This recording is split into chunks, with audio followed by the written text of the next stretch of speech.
परमेश्वर का जो प्रेम है वो आपके ना कर्म पर ना धर्म पर आधारित होता है। परमेश्वर का जो प्रेम है वो उसके खुद के पहचान पर आधारित होता है। आमीन। यिर्मयाह के 31वां अध्याय और 3 वचन कहता है कि यहोवा ने यिर्मयाह को दर्शन देकर कहा कि मैं तुझसे सदा प्रेम रखता हूँ, इस कारण मैंने तुझ पर अपनी करुणा बनाए रखी है। इस जीवन में हमें केवल एक ही चीज़ की ज़रूरत पड़ती है और वो है परमेश्वर की करुणा। और वो करुणा हमें अपने कर्मों पर या अपने धर्मों के आधारित नहीं प्राप्त होगा।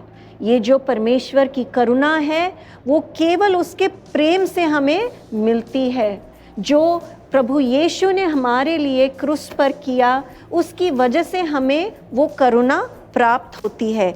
यूहन्ना के 3 अध्याय और 16वां वचन कहता है कि क्योंकि परमेश्वर ने जगत से ऐसा प्रेम रखा कि उसने अपने एक लौते पुत्र को दे दिया, ताकि जो कोई उस पर विश्वास करे वो नाश ना हो परंतु अनंत जीवन पाए।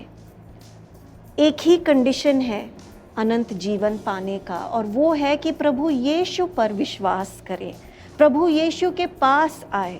और कोई टर्म्स एंड कंडीशन है ही नहीं।